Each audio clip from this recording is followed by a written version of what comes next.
Good evening, everybody, and welcome to the annual meeting of the Richmond Water and Sewer Commission, our annual customer meeting. It is May 16th. Our nice weather has come to a drastic change. It's about to pour outside, and we have lots of members here from the public. Would anybody here tonight care to make a statement before we begin? I just am going to observe, David, annual customer meeting singular would appear to be not far from the truth.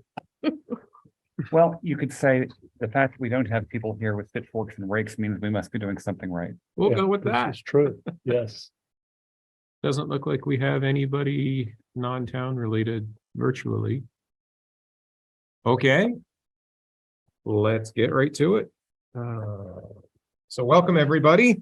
First on our agenda tonight is discussion of water and wastewater activities in the past year.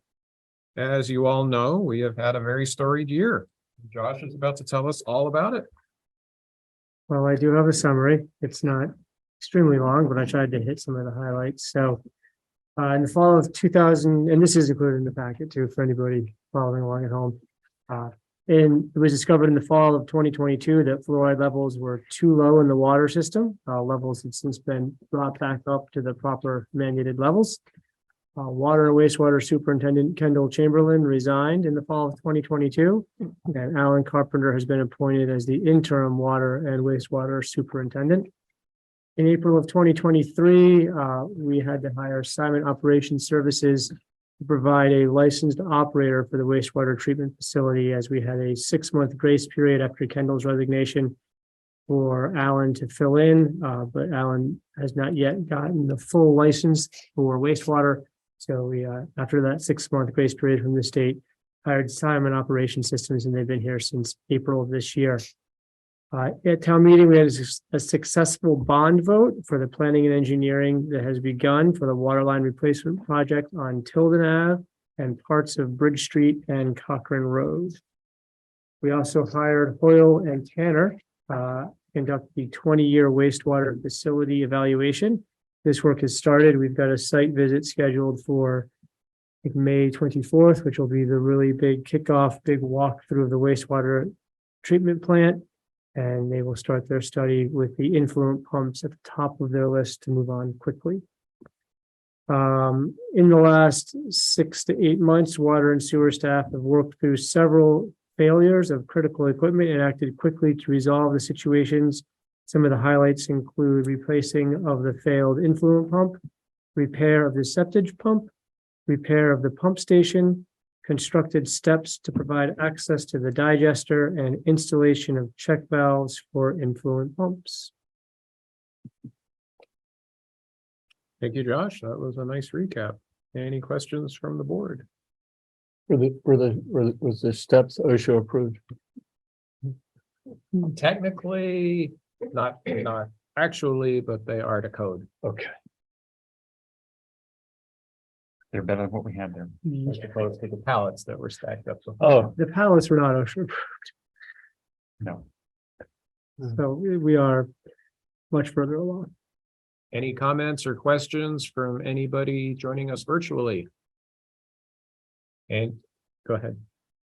Where are the fish? Do we know where the fish are? So I believe they transferred, and Alan can jump in. I think the fish were transferred back to Kendall. He had a pond or somewhere where he could put them. Although I believe that some of them actually passed away during the draining and the transfer process. But Alan, that's correct? Am I recalling that correctly? That I think Kendall received most of the fish? Yep. Thank you. There we go. Any questions or comments from the audience? I would just like to make one comment that, and I Please, wish, can you introduce sorry, yourself? Denise Barnard, Thank you. and I just want to thank all of you for all the hard work you've done, especially since Kendall's retired or resigned. I had no idea what had been going on and, kind of had let this portion of water sewer slide. But it's impressive how hard you guys have worked to bring back compliance and what you're doing to make sure that we're on our A game again. And thank you and kudos to all what you've done. Well, thank you. I have to say personally, it's a lot easier to do these things proactively than reactively. And I want to say, I hope the lesson was learned and going forward, we can be more proactive. So we don't have to be so reactive, but thank you. And I love the little sheet that you update every meeting about what's been done. What are our timelines now? I think that is so fantastic. And is that on the website so other people who tune in can go and look at the progress that's being made? It is in the packet every week. that we It is have. in the packet. Okay, that's awesome. Any other questions or comments from the audience? I think along that line, big kudos to actually Alan and Yes. Steve and Brad. Brad. Mm. Yes, they worked really hard to actually make those repairs and notifying.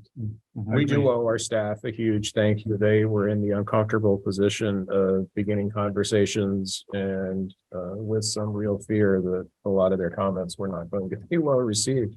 But I want to thank them for being honest and transparent and forthright and coming to us and expressing their concerns and fears and realities so that we could all work together to work through this. And in this job market that we have, it's no secret that people are very employable. And I personally am very thankful that Alan and Stephen and Brad have decided to stay here and help us through this and are all working together as a team.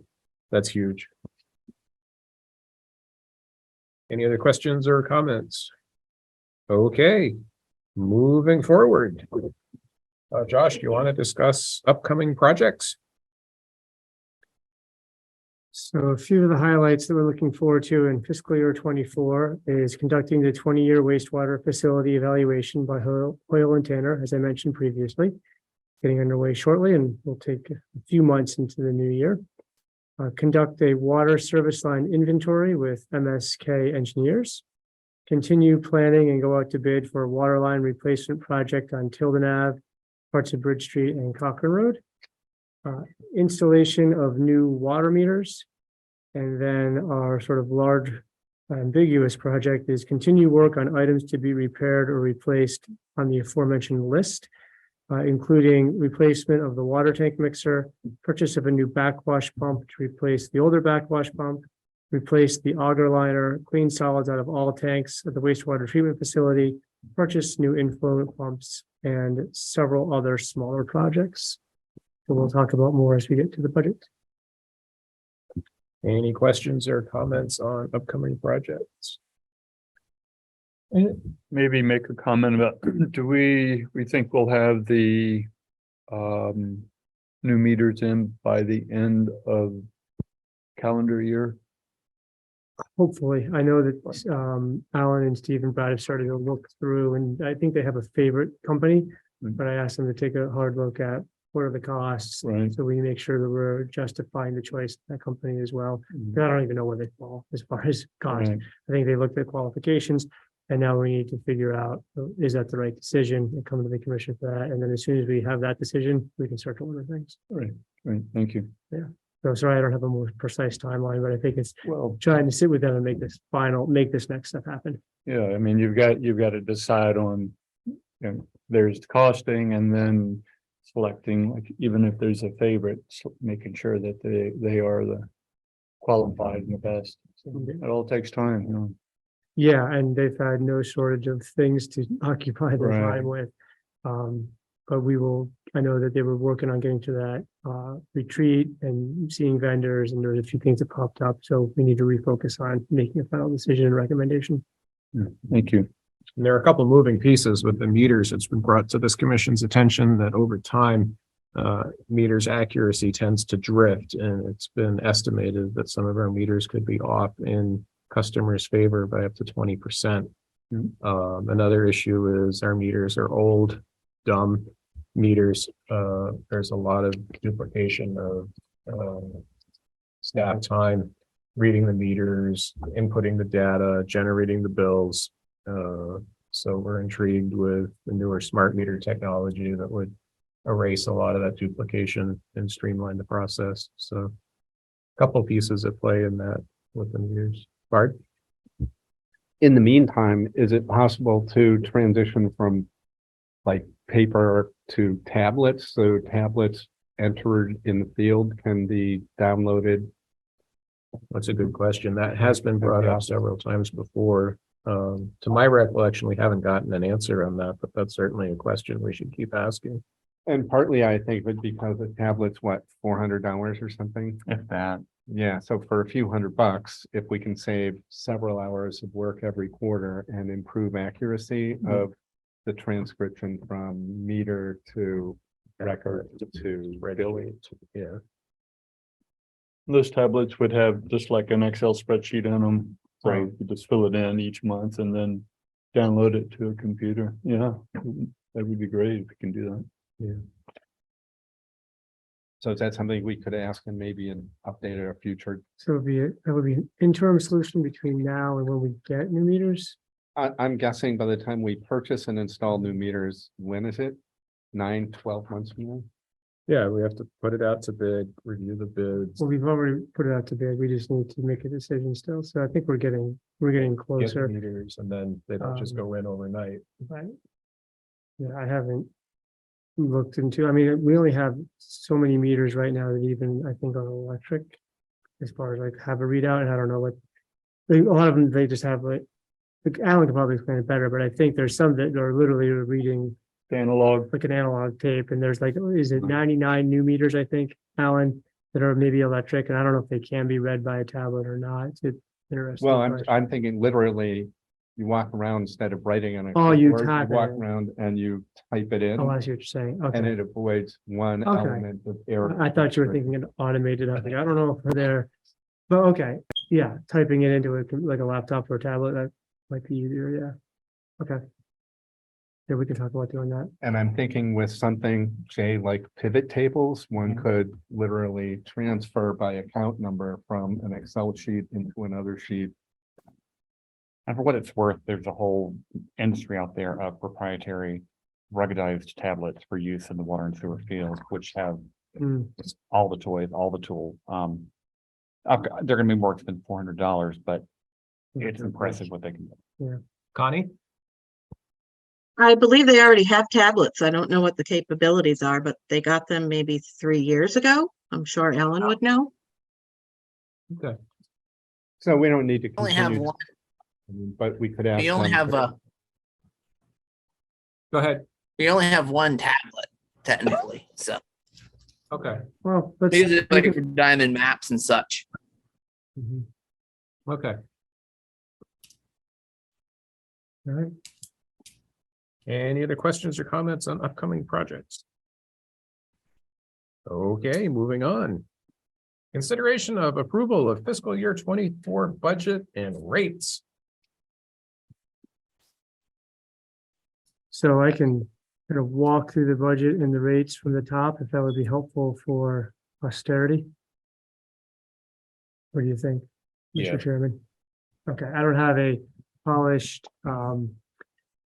PowerPoint presentation this year, partially due to some other things taking time the last couple of weeks, and also partially due to we really finalized this budget last night. So I'll walk through sort of a summary. Let me share my screen. We can kind of go through. Okay. And hopefully that's somewhat loading. All right, so I want to begin by thanking the Water and Sewer Commission, Alan Carpenter, Steve Cote, Brad Snow from the Water and Sewer Department, Finance Director Connie Bona, and members of the public for the feedback and work on this budget. We've been doing this for a couple months now with lots of good feedback, a few different ways to look at things, some new iterations, and I think that where we arrived last night and what we'll talk about tonight is a pretty good place to be, especially in a very unique year. So I do want to go to this sheet on the projects. As we were talking about, there are a number of kind of projects and unknowns that we've uncovered, or Alan and Steve and Brad have uncovered over the last number of months. So this sheet here is an attempt to look at Unknown caller. what we know as far as projects, putting an estimated cost to those. You'll see a lot of to be determines. So we're still trying to gather information on how much they're going to cost and which fiscal year we're going into. So as you can see, this creates a situation where it's a little different than a usual budget year where you might say, oh, we're gonna do the influent pumps and they're gonna be $50,000 and you budget and plan for that. This year we have a lot of unknowns. So in order to address that in a responsible way, let me make sure I'm using okay. We are going to rely a lot on unassigned funds and reserve funds. So I'm going to drop down to the bottom here of the budget. Okay. So let's start with reserve funds in, start with water. Okay. So our reserve fund balances are pretty healthy. In water capital reserve, we project a year-end balance of about $115,000. In short-term capital reserve for water, we have a year-end projection of about $126,000. In distribution capital fund for water, we have a year-end projection of $21,000 for a total of about $263,000 in reserve funds in water. In unassigned funds, so this is money that we project by the end of FY23 that will not be committed to reserves and not be spent in FY23. We have a projection of $255,000. $191,000 is our total at the end of FY23. We have to account for a slight dip from last year, which is mostly due to a bond payback coming in later after FY22. So then what we look at is our draft FY24 water expenses is $378,000. We'd like to try to keep 15% of that on hand, which is $56,000. That leaves $134,000 in unassigned funds. That is in excess of the 15% and a total of about $400,000 in unassigned funds and reserve funds in water. In the wastewater side, we have $156,000 in the wastewater capital reserve, $158,000 in the short-term capital reserve, and $468,000 in the collection system capital reserve for a total of about $782,000. Doing the same calculations here for unassigned funds, we're projecting about $541,000 at the end of fiscal year 23. 15% reserve on that is $128,000, leaving $412,000 in unassigned funds in wastewater for a total of just under $1.2 million for the reserves and the unassigned funds. An important thing to note here is, while we call these reserve accounts, they are not by statute or by the voters, so the commission could actually vote to move this money around if necessary, but it can't go from water to wastewater or wastewater back to water. But if you wanted to get something out of wastewater capital reserve to pay for something that wasn't necessarily a wastewater capital item, but it was still a wastewater item, the commission could do that. So looking forward into our budget, the plan here is to not use any unassigned funds to offset rates at this point, but rather start to utilize unassigned funds as we get to this list of projects, work that down to until we get to about that 15%, then go to capital reserves and reserve funds, use that money until potentially it could be gone, depending on how many projects we have. And then we'd have to go back to unassigned funds and risk going below the 15% if we got to that point. Hopefully we won't, but we will see. We also have a few projects that we're going to have expenditures for that will be repaid. So the 20-year study, it's about $150,000 study, if I'm recalling correctly, but a lot of that will be repaid with a loan. Some of it will be forgiven. We'll have to pay more, but there's still a cash outlay that has to happen in FY24. So then I'll walk through some of the highlighted lines here. I'm not going to go through every single line, but just a few things to note in water. Get back to water. So for water, water user receipts, just the way we calculate this number here, which is $323.84. That's the total amount that we need to raise in the budget minus everything that's raised by non-user receipts. So you'll see we estimate a sale from hydrants, a net interest on the checking account, hook-on fees, and we have a fire service fee, which is essentially assessed to all property owners and taxpayers in the town, and they pay that back, which is really to pay for water used by the fire department. That money comes in from other sources, which leaves us with $320,000 to be raised by water sewer users, and those are your traditional residential homes, commercial and government, and industry. As we get into expenses, our payroll, we estimated payroll based on everybody in the staff increasing a step in FY '24 and the pay scale going up 5%. The vacancy we have right now, we filled that with a lead mechanical operator and a 2-person platinum benefit package to estimate where costs of payroll and benefits may be in FY '24. Administrative expenses are increased due to the increased compensation for staff in the admin office. So that's this line here. This is a payback that water and wastewater makes to admin staff such as finance director, town manager, and other members of town government that do water and wastewater work that aren't paid directly from water and wastewater accounts. We increased staff training due to having 2 staff members involved in the apprenticeship program. So they're continuing to increase their training. We added a budget of $500 in legal, as we hadn't actually budgeted for legal and water in the past, and we've used a bit of it over the last year. Electricity is increased to better match where we were in FY '23. We were a little bit under budgeted. It looked like in FY '23, we spent closer to 11,000 in FY '22. Trash removal, the cost of that continues to rise, so we've budgeted that as a little bit of an increase. Water line maintenance, this is when we have water leaks. We've done a lot of work on the water line over the last number of years, so the leaks, I think, have gone down. We had a total of about $2,200 in FY '22. I think we've had a bit more in FY '23. We had that one leak up on Tilden, which I think was more than $2,200. But in any event, 20,000 might be a bit high, so we've budgeted that at $15,000.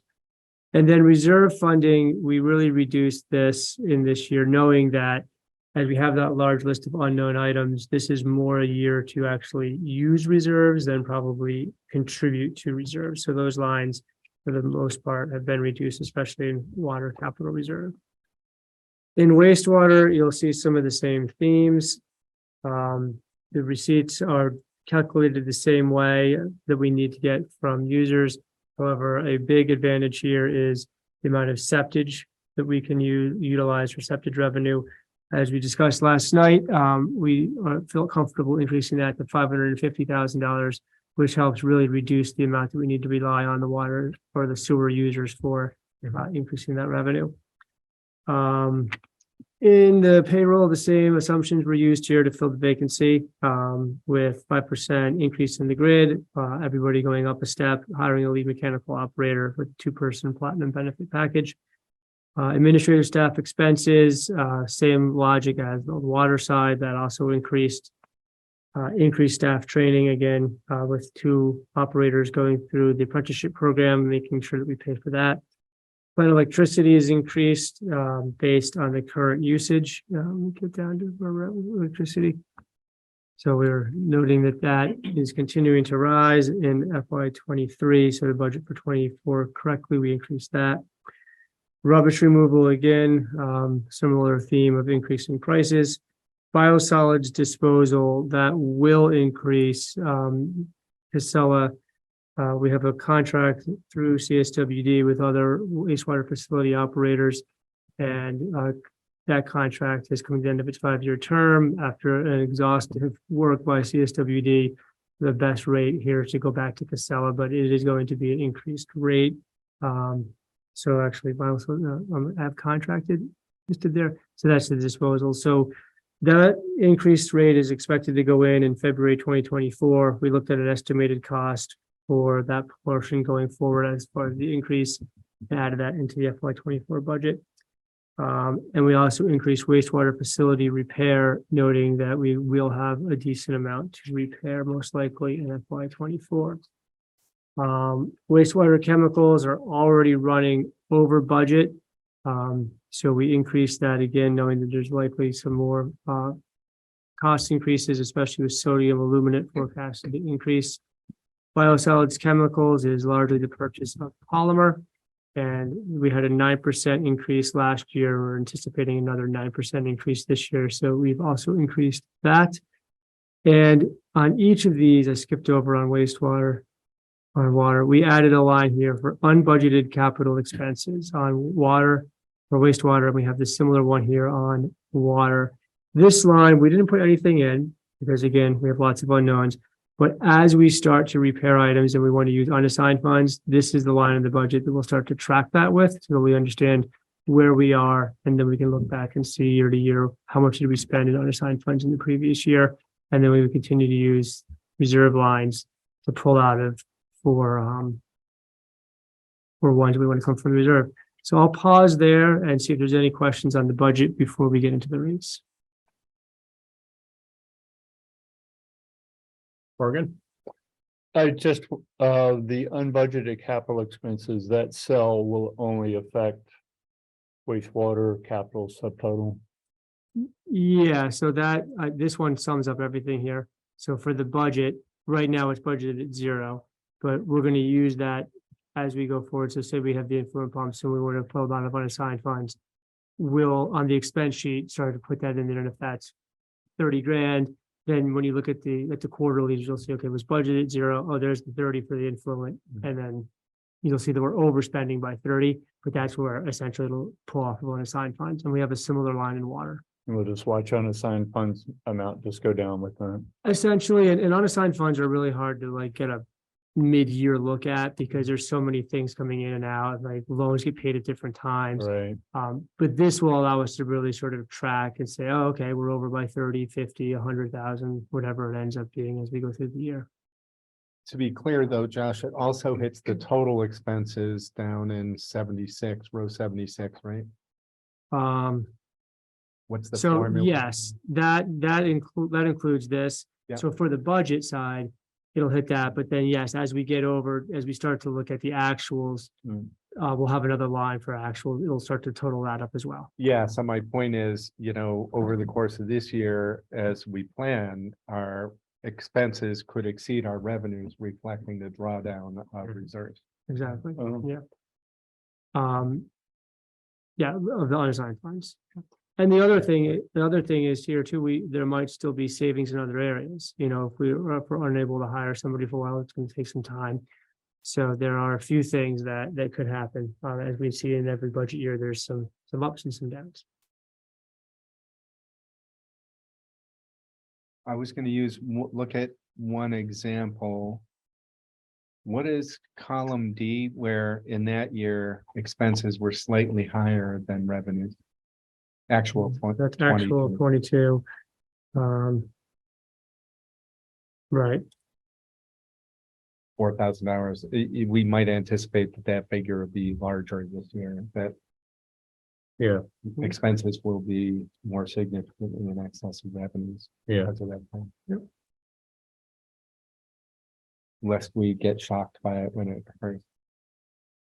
Yeah, I think this will allow us to kind of track it a little bit better month to month, quarter to quarter.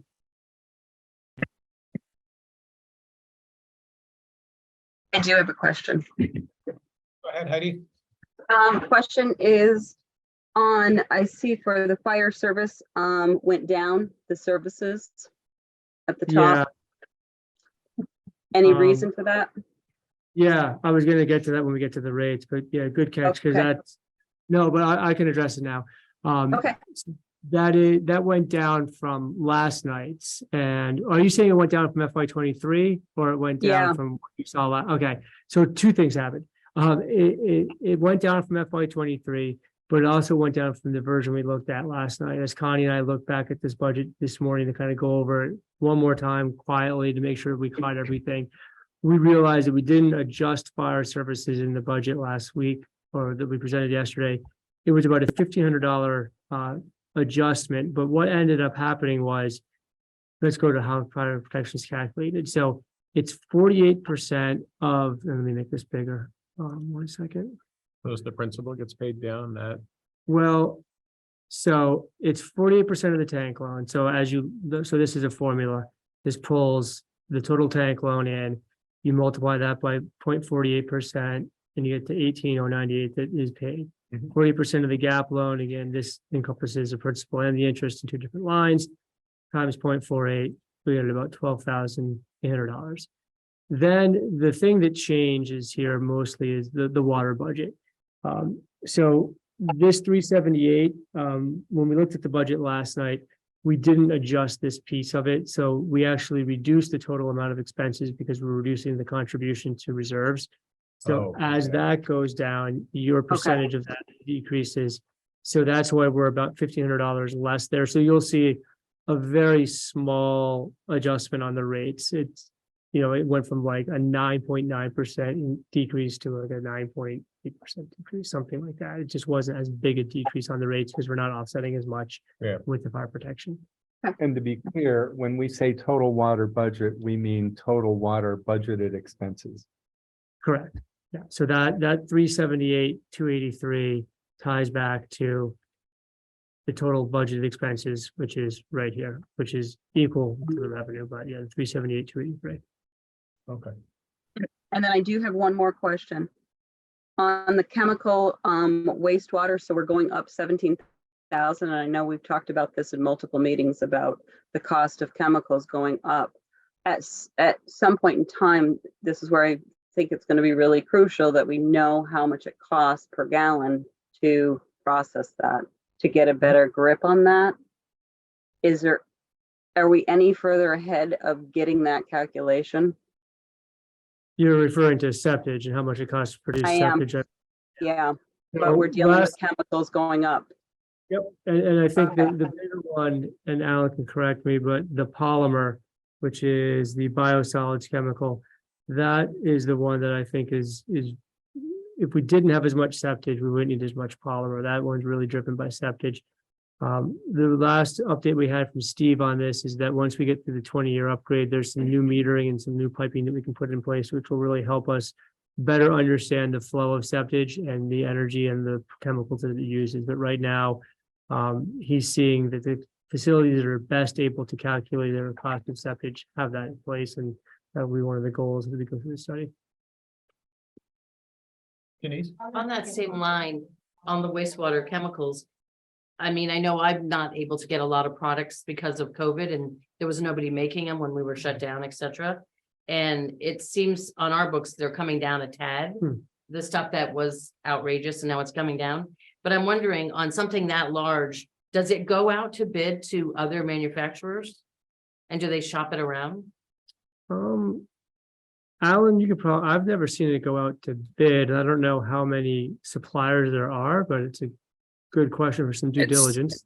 There's not a lot of wastewater chemical suppliers. It's like the two people that are the big ones in Vermont get their product from the same company, but they get different polymers, but they go to the same company. Effectively. Slack Chemical. Good question to consider, though. Yeah. Might be a good question for some in operation services. Yeah. They might have some other perspectives on it that we haven't seen yet, too. So we can ask Nate and see.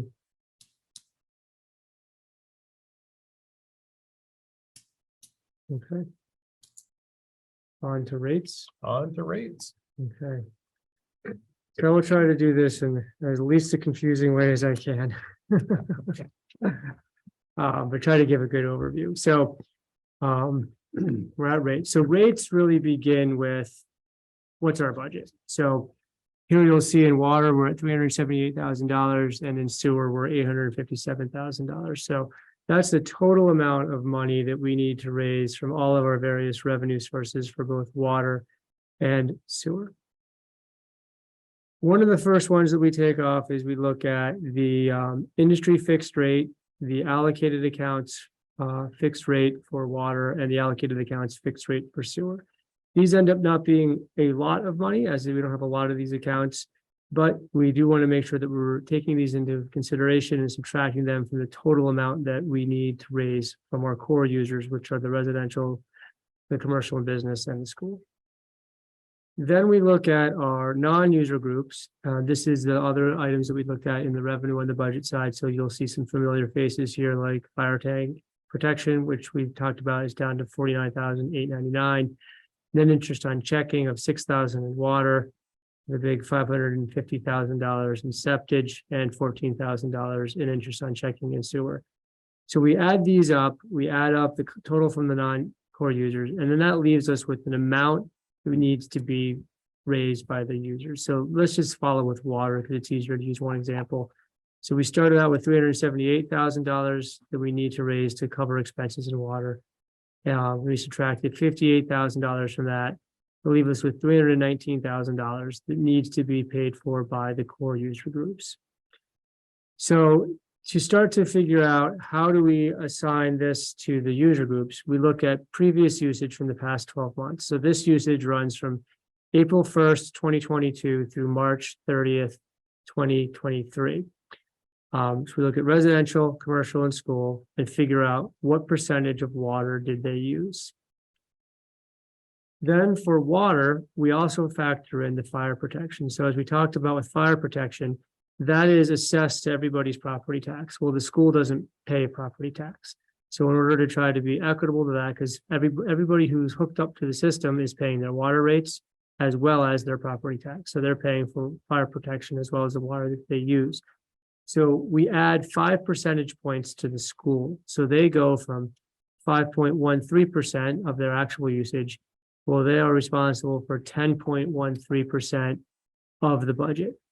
We then reduce percentage points based on the percentage of use between residential and commercial. So this year, residential gets reduced by about 3 percentage points. So from 56% down to 53. Commercial and government goes from 38% down to 36%. So still then a total of 100% on all of these, but we do shift some costs to the school. So then we should jump down to how do we figure out between fixed and metered. So as we look at residential, the split that we've determined is 30% of their cost should be fixed and 70% should be metered. So we look back up here and say, okay, we need $319,000 raised from the users in water. The residential is going to be, I'm just going to double check this here. We need to raise 53% of that from residential. So the total amount that needs to be raised from residential is $171,000 in water. That $171,000 is then split. 30% of it is paid by fixed rate. 70% is paid by metered. We then divide the total 51,000 for fixed rate by the total number of users. And then we divide the 119,000 by the total number of gallons used to come up with a $12.57 per 1,000 gallons used for residential. You follow that same logic through to commercial and government, but the split here is 35% fixed and 65% metered, based on a good discussion with business owners and what we thought was going to be fair and equitable for the different types of businesses. And then the school is 50% fixed and 50% metered. That gets us our fixed and metered rate across the board for water and for sewer. And that is how we determine the rates.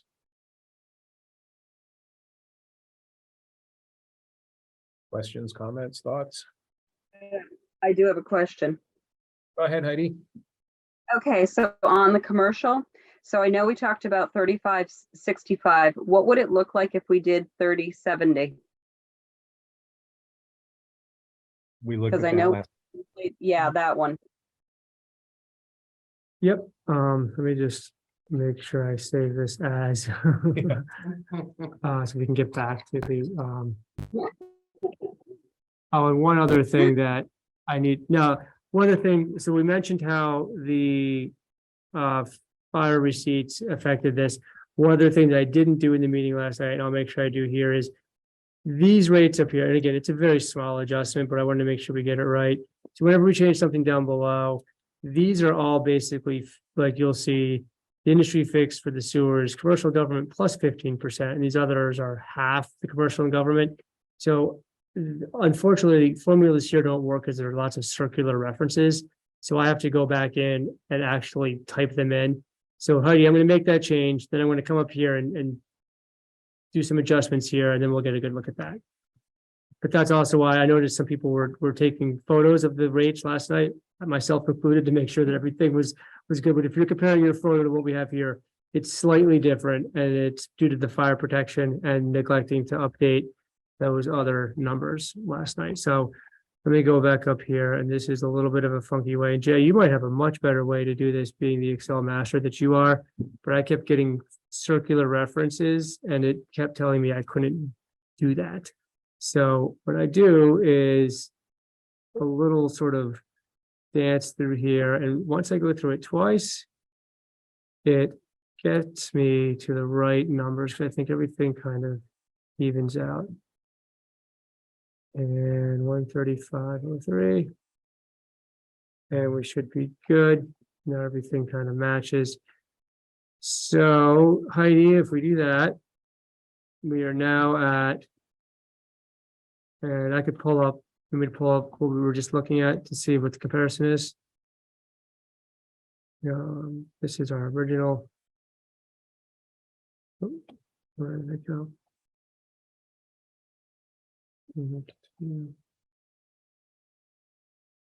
Okay, so on the left is 35.65, and on the right is 30.70.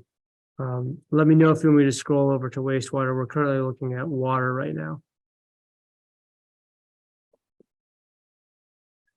So I'll remind folks, if anyone was not here last night, when you tweak this, you sort of shift burden towards or away from high users. Mhm.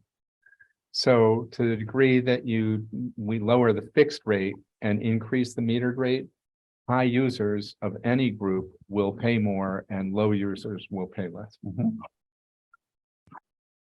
Correct. And that, Heidi's concern that she's referenced on multiple occasions is driving small business owners out.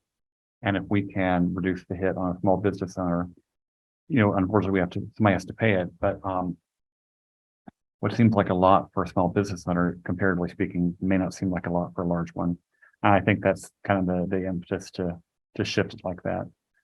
I'm also going to jump in. I am somewhat cautious, if not cynical, about a difference of a couple $100 a year in the context of wages, energy, rent, insurance, driving a small business, like $200 a year. Mhm. If a small business is leaving town because of $200 a year in water sewer, I would only suspect that something other than water and sewer is also informing that decision. Spending way too much on coffee. So Heidi, what do you think about that? The question, and I understand what you're saying. The question is, again, we are the highest in the state of Vermont. And when you're looking at like office spaces versus large users, yet there's a fine line. And I totally agree with you, Bart, on that. But I know like John Lynn has made a comment on it. I know others have made a comment. And Denise, I'm hoping that you've brought your sheet tonight of what this would look like if you put in the numbers of what it would cost at the hair salon. I think we have 3 bills tonight to look at. Okay. So maybe if we can, Above average? Low user? One of our tenants is never there. And so it's my hair salon, which because of COVID, we're down in staff. We can't find people to work anymore. Then there's the accountant and he's never there. And we have 2 2-bedroom apartments upstairs, which before those had always been single people renting those 2 bedrooms. And now there are 2 people in each apartment. So that just began 3 months ago. Now there's 2 people in each apartment. I'd always wonder why the accountant, I've never seen anybody in it. Oh, I don't Why know does he keep paying for it? They're really, we love it. so the thing that I'm going to jump in here, Denise, with that, you'll be metered for residential for the apartments upstairs. And you will be metered for commercial government for your hair salon and the accountant's office. Okay. You have 1 meter, or do you have? believe we have just one out the back. So then I think you pay a fixed, you pay two residential fixed fees and two And I commercial apologize, my fixed husband fees. does that business. so Yeah. I do my- And then I think we. He should be here. And I think Connie, if we have a building with mixed uses in 1 meter, is it the commercial metered fee that we apply? Correct. Okay, so then all of your water is metered at commercial, but you have different fixed fees.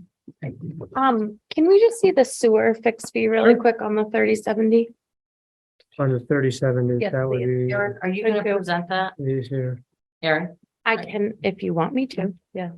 Well, I just, I mean, it'd be an education for all of us. Oh, yes. I just, Is it just handwritten?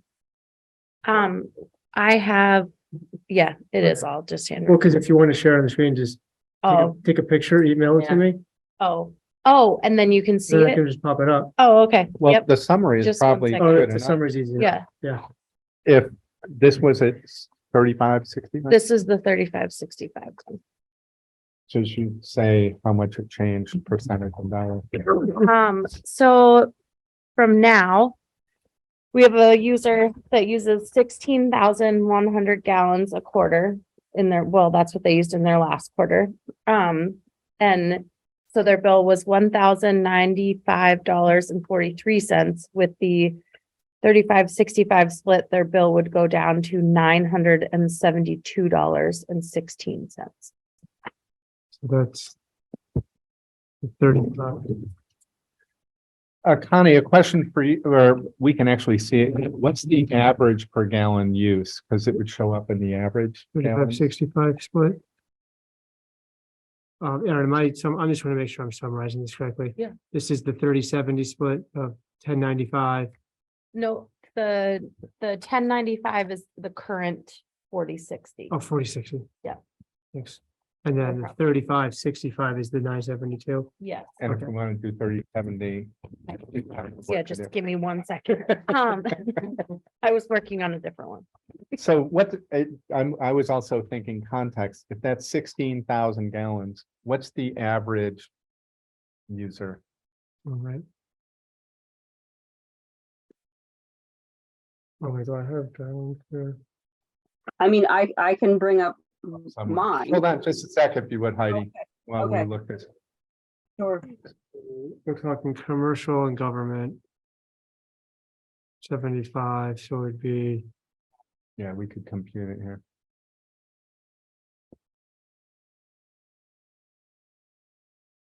$65.85 divided by 75. Right?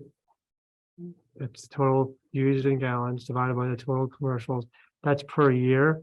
So then to get that, because I think she did it in per quarter. So And then maybe you do the same for residential, so we get a sense of.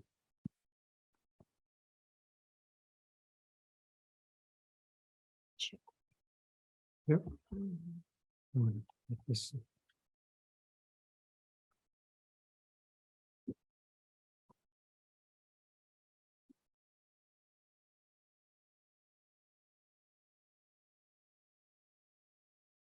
Okay, so this is annual.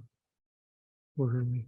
So the average commercial user is 3 point something times the average residential user. Which Heidi, when you say how come commercial is paying more, because they use more on average than residential?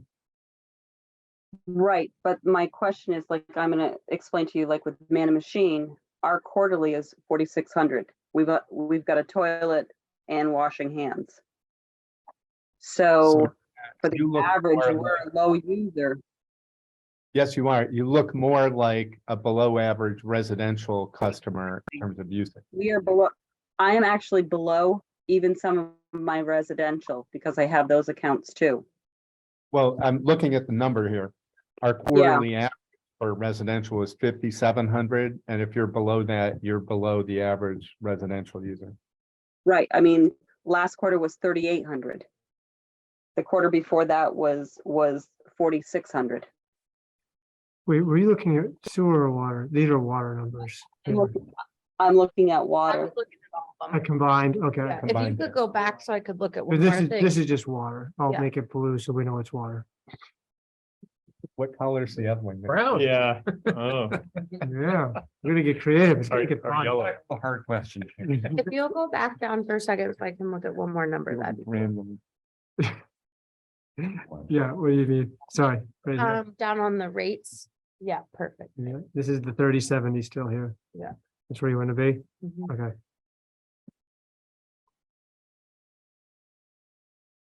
Okay, be back with you in a minute.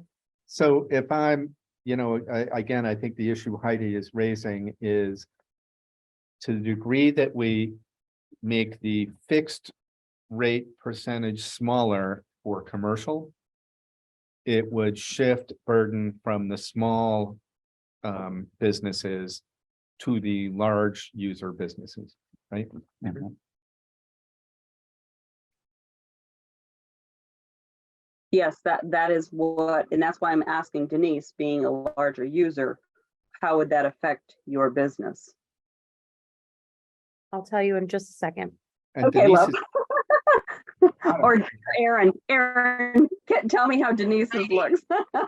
Yes, COVID hits, it's drastically been reduced. you okay, use, if this is yours, It is. it's 16,000 units in a quarter. Mhm. And that looked about, can I go back to that other blue sheet? Go less than average. You are actually lower than average for a commercial user at 16,000. If this says 22,000, Oh, you're at wait. 16,000, you're not a high user. We should really look at, if we want to look at usage, we should probably look at look at sewer, because because this gets artificially inflated because of the amount of water used by, The brewery. no, the amount of water used by the wastewater facility. Oh. So let's recalculate this, sorry, to be this. Yeah. So, I drag that over. Someone, there, nope. Do that, Well, as you Yeah, no. describe, while you're working on that, as you describe that, if the irony, if the wastewater treatment plant is a high water user, One of the highest. we'd have to raise rates For of everybody. users to cover the wastewater plant's use of water. So it's sort of the circular thing, partially circular here, right? Mhm. Oval. Oval. Egg shape. Trapezoid. Going on. these are pretty close, but we'll just be consistent. And I'm not suggesting we shouldn't do it, just eyes open. So if that shifts cost from other commercial users to the wastewater treatment plant, then it has to go back into the wastewater users to pay a higher fee. And I'm not saying not to, but it seems to me that's a mathematical result. Mhm. Securitization.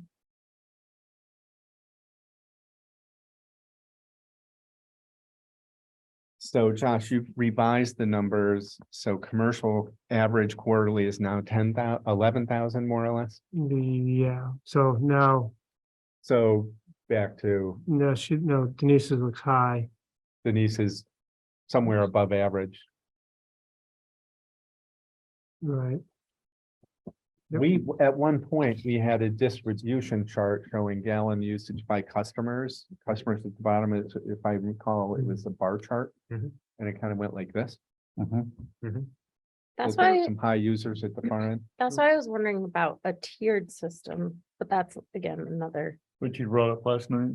yeah, Mm-hmm. like a later on, another day project, but when things And- even out and we have a better idea, that might be something to look at. So one of the people that Erin is looking at is myself, who have dropped significantly since COVID. One of her other customers that she's looking at has increased significantly because of COVID, because of new protocols. Is that true, Erin? I would, yeah, I would say so. So you said, so she's looking at the numbers and a lot has changed. Mhm. I only have the most recent bill from people, so I can't really weigh in. Right. But. I can't um, believe it hasn't come up with what the state has mandated that they do over there now. Right, So I do have one question. With that 16,100, Denise, is that calculating the hair salon, the 2 apartments, and the accountants because you have 1 meter? Yes, I believe so. So Like I So said, Michael you- does this. yes. That, so I would say then that is actually low compared to I'm residential still of what above I'm average. looking at.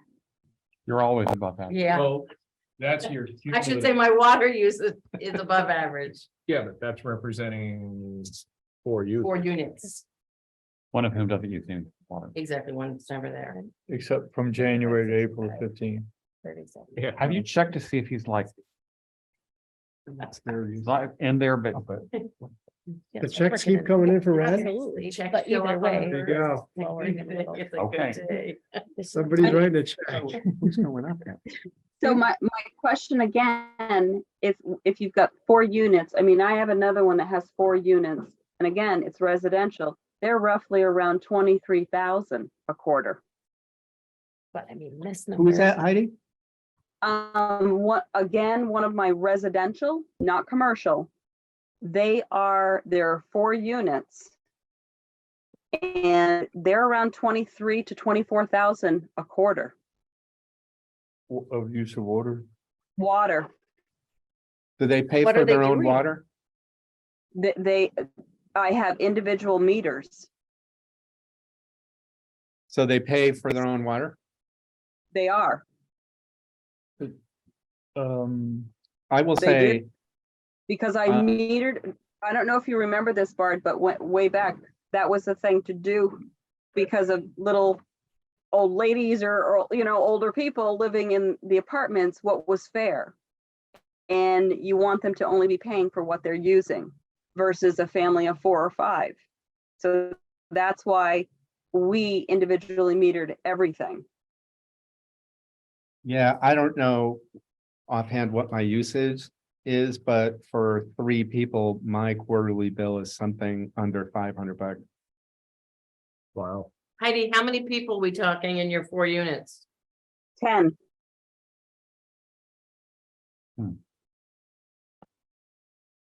That's why I was comparing that to the schools when I said, okay, there's over 300 children there and I've got a bill of $1,400 for a residential and the school is a little over 5,000 with 300 and some odd children and staff. It's just the That's why I meter. was What do we I say know. about?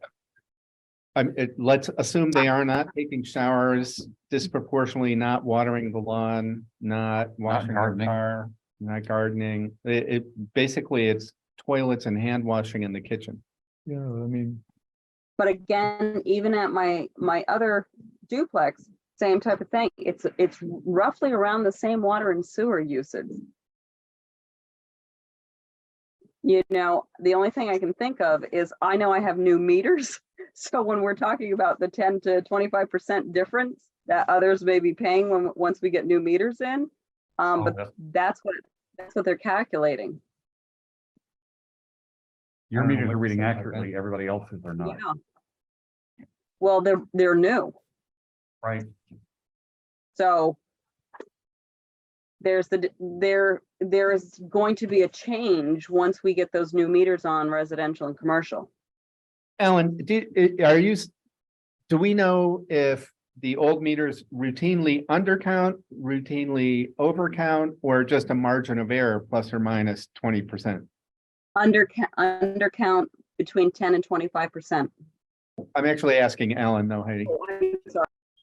I believe it would be under because the old meters take 100 gallons to turn over. The really old ones don't really track the really, really small flows over time. The new ones will pick up the small ones to like 1/10 of a gallon. The old ones need really small flows, and really big old meters have a hard time tracking really low flows. So if like your faucet were trickling, it wouldn't notice. It would take, depending on how small the drip is, it wouldn't notice, yes. Because of the mechanism of measurement, right? You know, like one would be something like an impeller versus some sort of inductive. Type thing. I want that meter. I don't You want to don't do want it. either. The one where the impeller's been worn down by David, 50%. So that's another thing with the mechanical meters. I think once, if not twice, a meter in my house has literally failed. And it shows up as like, there's no change. And that's how you notice that it failed, that it read nothing. Or it read, instead of our standard, whatever it was, 5,000 gallons, it read 200 gallons. So it's a kind of a clue. And that's how you notice that the meters, so to speak, when they fail, you notice when they stop increasing. Did you report that, or did the water department notice it on their end? I never read my meter, so it was water Okay. sewer that noticed it quarterly. Whenever Um, we to Heidi, notice, that if everyone were on new current meters, the thesis then is that it would be more accurate and thus more equitable. Mhm. that is correct. So we'll get there. And we are doing a fantastic job at it. I know it's baby steps, but we are getting there. And I'm very, very pleased with what the water and sewer department has done. So it's exciting.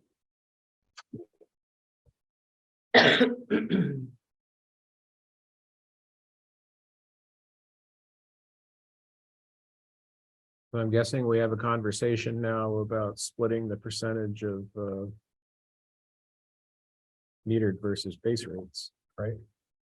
Well, so last night, right, we hit at 35.65. Yes. At one point, we even tried 2080, but And so I guess to call the question, David, we did not, it seems like now the conversation is not about changing residential or school, but about, do we want to do anything commercial? Last night, when there were people here, we talked about an iteration that moved towards the residential split over time. And that was how, if I recall correctly, we ended up at 35.65, not 30.70 or some other figure.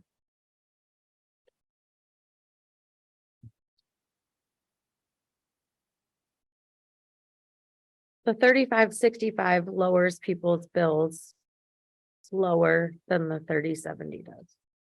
For this Can user you say group. that again? So the 3565 lowers bills more than the 3070 with the people that are using higher amounts of water. Like you. That doesn't make sense, though. Hmm? That's counterintuitive. It I know, seems I like don't something know. must be wrong. Because if you shift from, the low users will pay less. Because we're shifting dollars from fixed to meter. Yeah. The more So the metered high usage. users should end up paying more. That's just, it seems to me that's the math, right? It should be. And maybe it's that these people, if these sort of medium high users have a reduction, one can only conclude that the very highest users are going to go up by tens of thousands of dollars. Like the brewery, maybe a couple of restaurants, and the wastewater treatment plant. Are those the highest users, Alan?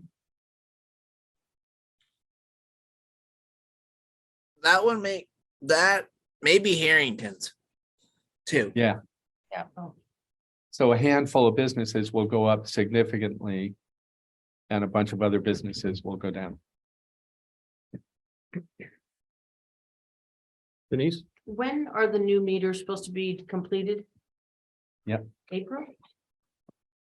Is that what am I dreaming that day, April 24th? Oh, yeah. April, April's May. April of 24, is that what you're Yes, saying? April of Oh, 24. okay. Oh, April. Sorry, April of 24. Hopefully sooner than that. We were talking earlier, we have to make it as, we have RFPs in, proposals. We have to make a decision and then start the process with the company to get them in and installed. Yeah, at one Does point the we, company install them or do we? I mean, does our department? Alan, I think the department does. It all depends on, the biggest thing is you gotta get and schedule everyone to do it. And it comes down to number one, hopefully the ball valve, you can turn it off and not turn off the curb stop and all that, to have any issues with the plumbing. And if there's any issues with the plumbing, the customer is gonna have to fix those because we can't fix private plumbing. And then you can do the meter, but hopefully you don't have any problems with it.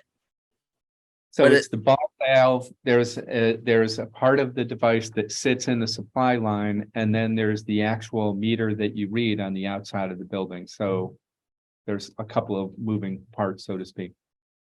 Yes. And also, do we know anything about supply chain on these devices? well, that would be something we could look on the RFP. If manufacturer A sounds great, but it would be 2 Right. years from now. Manufacturer B sounds a little less great, but we can get them October. yeah, I think that's, Alan, that's one of the things you were looking into on your top choices, right? Was turnaround time. Yes.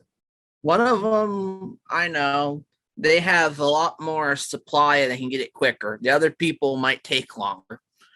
And one of them does have a plumber that can go around and install meters. So you could do them a lot quicker. And I believe the other person does, but you gotta look at the numbers to see, compare that.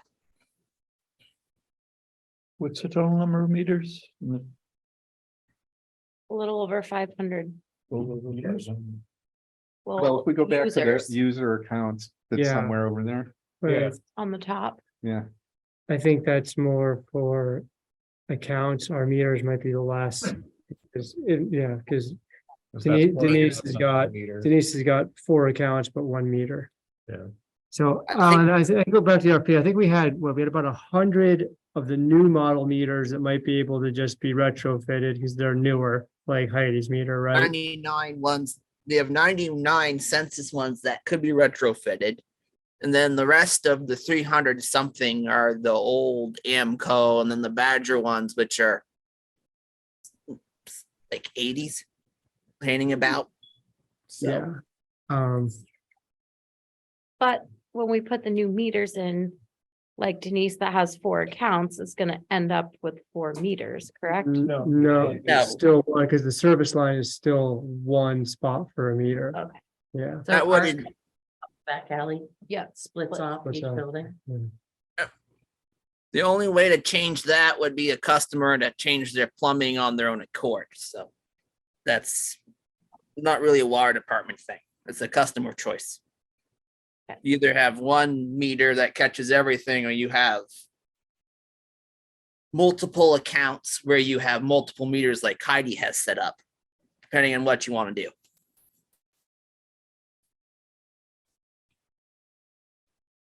And that's something I would say, Denise, it is beneficial for the tenant. Because like I said, if you have 1 person versus 3 people, they're paying for exactly what they're using. And and you just hire a plumber to go in and they can do all of that. I mean, that's what we had to do. And we just thought that's what was fair for our tenants, because I did have older people and I did have families. And so that's why we did what we did. I do want to go back to the split of the 35, 65. And after looking at that further, I do think for equability, we are going to have to stay with that 35, 65, because like people like Denise, like the brewery, if it's going to hit them, I'm willing to pay more to make sure they are successful. And I mean, we pretty much have been doing that right along. I do definitely want to rediscuss this after we get the new meters in and we have the meters with the haulers metered in. And I am hoping by the end of the year that those things are done with the plant. But I do think financially and equitably for the other businesses, I think we're gonna have to. I just want to look at that 30/70, Josh, because you brought it up last night, to see where that would lead us. So that's my 2 cents on that. Bart? So part of my thinking yesterday and still tonight is to do things somewhat incrementally or gradually, as opposed to a sharp shock, like somebody goes down 50%, somebody else goes up 100%. The other thing I think we do, if we made a more significant adjustment, it would be prudent to not only do the average, but do each individual customer. Here's what it looks like at your current rates. Here's what would happen to you. And again, it's my thesis that there's a small number of outliers that are high users, very high users. Because I can picture that bar chart in my head. Yeah. Yep. And those people would go up really drastically. Yeah. Thousands. And so that is just eyes open, you know, if Harrington's bill goes up 20,000 a year, what does that mean? As an example. Denise? I just want to address Bart's thought, then why aren't they here? That's my first thought. My second thought is, I agree with the percentages. I think there's so much going on right now with water sewer. I think this is a good first step. And then next year, after we get the punch list of all the items that need to be done, plus with the reserve accounts, we'll know if we have extra monies. And then with the new water, with the people that dump their sewage here too, that's a little unknown. So I think that next year is going to be such a better spot to be in to make some significant changes. And we can tweak the rates mid-year if things are way off projections. That's a good point. I think Denise and David, that's excellent points. And I agree with you, Bart, that we shouldn't go drastic. And I'm glad to see that we are switching the rates of somewhat. But I do know once we get those meters and we're metering the haulers, things are going to change. And I think that the water and sewer department is going to be in a really good position at that time. So I like I said, I'm excited that we're working on this, and I really appreciate everyone's patience with me. So Thank you. that's my 2 cents. One possibility is Bonnie- we get so much more revenue out of the haulers that mid-year, we're like, crap, we're charging our regular users way too much. I mean, that's Yeah. kind of the pie in the sky. So, Yeah. Connie, do you have the ability to tell us who what number of gallons the highest commercial user uses right now? Do you have access to that from where you are or no? No. Okay. How many barrels of beer does they produce a year? A lot. Well, You then we might can- know that number. I do know the number, and I will have to say I have done their calculations, just so you know, because I get the bills for them. So I have done their calculations, and I will say it's not going up as much as people are thinking, but I think in fairness across the board, when we start talking about Denise's and we start talking about the flower shop and all of those other ones in between, the 35/65 is going to be the most equitable in baby steps at this time. Heidi, are you able or willing, because this is all public record at some point. Yeah. To tell what you think an approximate quarterly gallon usage of water at the brewery is? Connie and I went over that today. And Connie, it was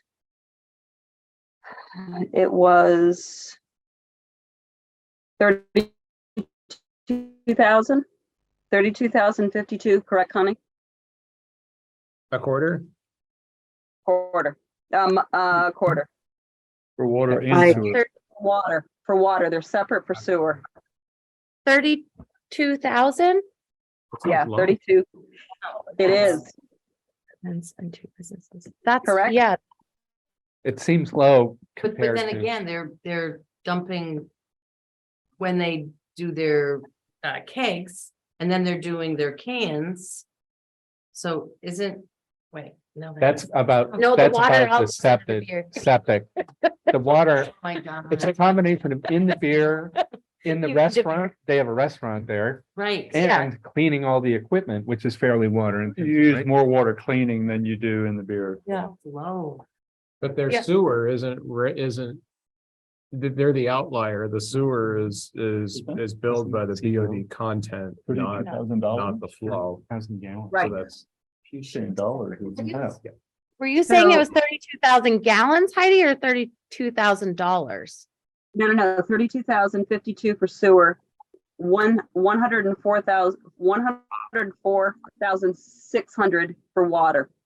that makes sense. 104,600 gallons. Gallons. Water. So Oh. what the equation is for the water, Makes a lot more sense. it is literally about $100 difference with the 35-65 ratio.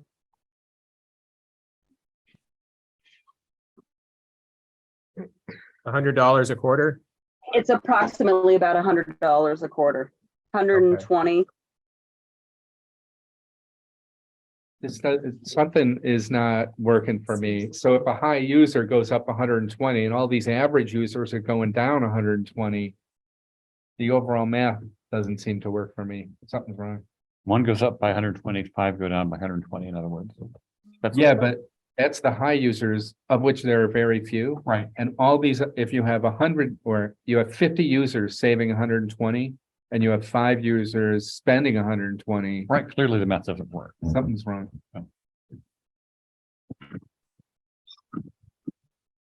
Which is a reason, I think, to be sort of thoughtful and incremental and to make sure that we had a correct interpretation for each user. And I appreciate the point. Why aren't they here? People are often not here. They're not here at taxes. They're not here at school taxes. They're not here. So I think part of our task should be to be transparent. If we're planning a change, Yeah. that we tell people what you could anticipate your increase or decrease to be based on the change in formula. Yes. But as David eloquently said a few moments ago, we can change these rates at any time. And there may be more information given in a few months, especially from the haulers coming in. And let them get their tax bill, then see who shows up. Or their water sewer bill, then see who shows up. So are we getting close to a number we can live with for a few months? I'm gonna move that I we think so. to 30, 70, 35, 65, 50, 50, using the expense and revenue analysis as we're looking at it this evening. That's my motion. I will second that. Okay, does everybody understand the motion? Any further discussion on the motion? Go ahead. Did we add to the motion about adjusting that if needed in 3 or 6 months? We I don't, don't think we it's don't have to move necessary. that. That's automatically Yeah. through. Okay, Yeah, we're not locking in the rates for the next year. okay. Well, we are unless we change them. Right. Right, but But we you are, can't make a decision today and then. I mean, what 3 you're months saying, from now we're say, gonna basically "Well, to communicate the sense of the commission is that we expect to revisit these, Yeah. but we can just as easily say that right now. but it doesn't have to be part of a motion No. because we're not locked in for Right. 12 months. Denise? One quick question, and like I said, Michael pays those bills. When does the next bill go out and when is it due? The next bill I won, will go out, yeah, and then it'll be due end of October, end of September. Okay, so, But that won't be these rates. Ah. That will be for usage of April, May, June, which is FY 23 rates. So these rates won't actually kick in until usage starting July 1, so July, August, September. perfect. I just didn't want So- them, yeah, people to get this bill and then on July 15th, get their tax bill in the mail, Yeah, their property tax. So I was hoping they wouldn't be at the same time. yeah, so that'll Because be, you they'll guys get have to it. set a rate July 1, bills go out the July 15th, and first installment due August For 15th. taxes. Tax Yeah, bills, right? Okay, I just wanted to make sure it wasn't coming out right, double so whammy. these rates will be in your October bill for water, which is gonna be for July, August, September, and you'll have until December to pay for that, so And we'll have so much more information by Yeah. October. We Yeah. will. essentially, yeah. There Okay, you go. after any further discussion, calling the motion to a vote, please identify yourself and signify your vote. This is Jay, Morgan, I. Art, I. Aaron, I. And David, I. We'll call that the column left. There you go, send it away. Thank you. Thank you, Heidi. Thank you, Thank Denise. you. I really appreciate you guys really looking into this. I know it's been a while, but I think we're on a good path now. And we won't leave you tonight, will we, Heidi? I am at the racetrack in West Virginia right now, so I don't know if you hear cars, and I apologize. I keep muting. What race is this weekend? Is this a NASCAR race or something, the Peters No. race? Peter is racing. Oh, nice. Go, Awesome. Peter. Yeah, go Peter. Did you hear him, Peter? Yeah, he says thanks. Very cool. So next we have discussion of appointments for the Water and Sewer Commission. So both Aaron Farr and Morgan Walliver have submitted letters of interest to be reappointed to the Water and Sewer Commission. Woo-hoo! Thank you. No other letters have been received as of yet.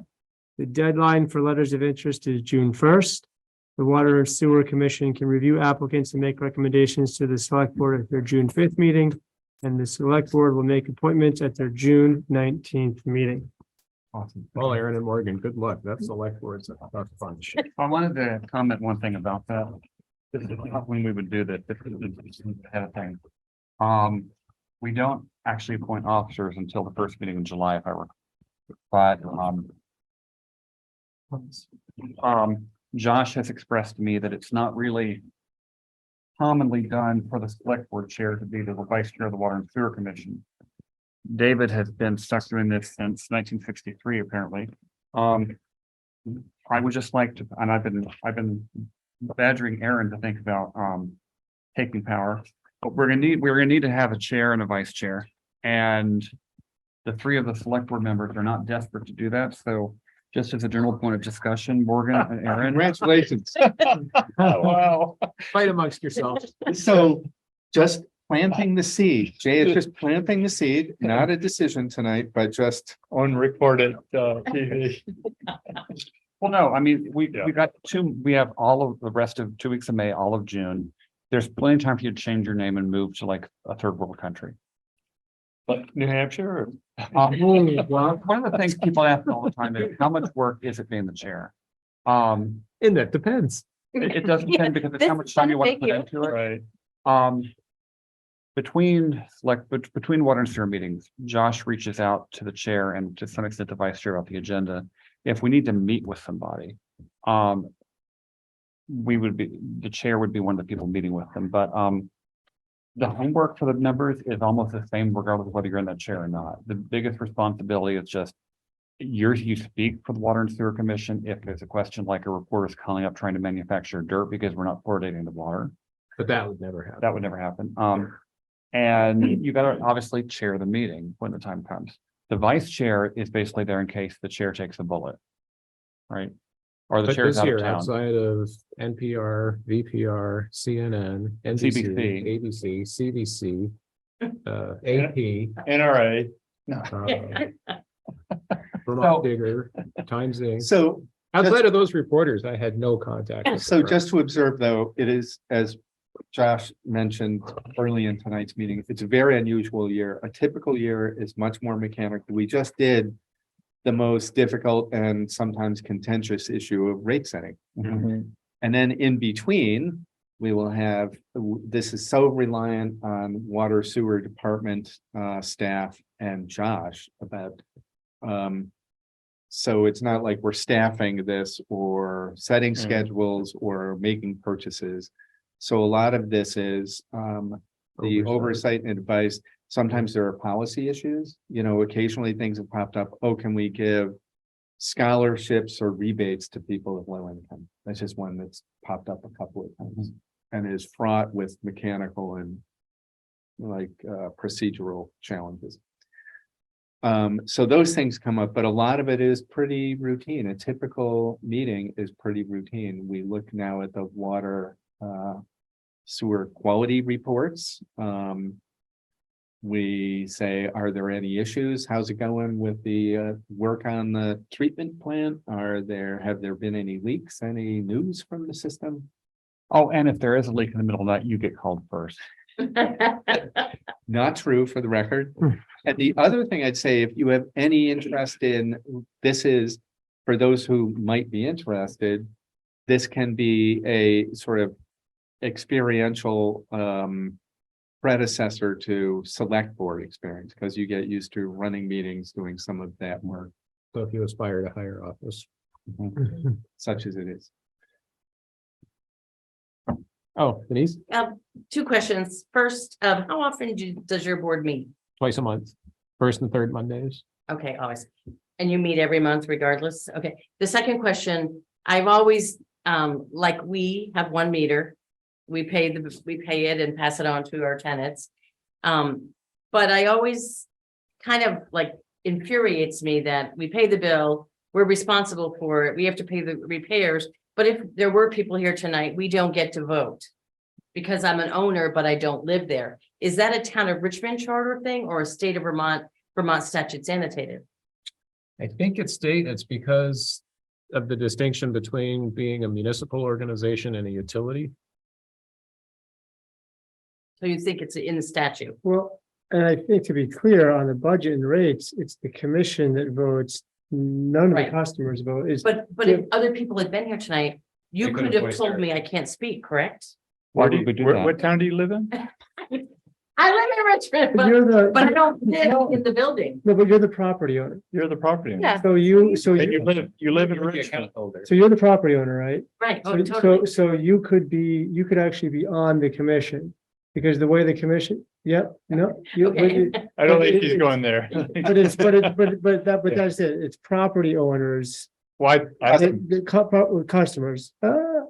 I think it's being a it's actually- resident, but I think it's actually property owner, You own, which is a customer That's how Right, we you're- define it as customer, and that's the property owner. in the statute. So you could not even live in town and own a building and be on the commission, I believe. We've looked at this in the past. I believe that's how that's worked. Vote on bonding for projects for the water sewer commission because you have to be a resident.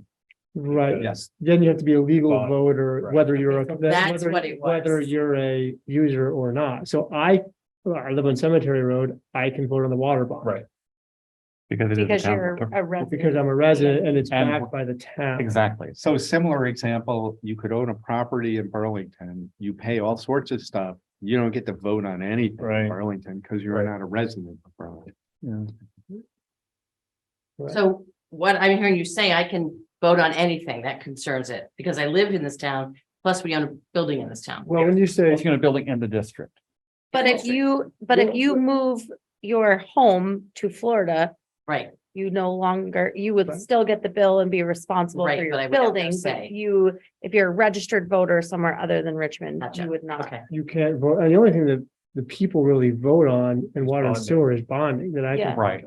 Okay. And Yeah. whether to move the district boundaries. So, And rather right, than with the district boundaries. Yes, that's all the current users. so there was no vote on the budget or the rates or anything. That's a water sewer commission discussion and decision, Correct. unlike the town budget. Right, But if you lived in town, but you weren't on the water system and you came in and said, I want this, this and this as chair, I'd be like, yeah, okay, perfect, okay. Okay. I move we adjourn. Second. all those in favor of adjournment? I, Thank you. Aye. wow.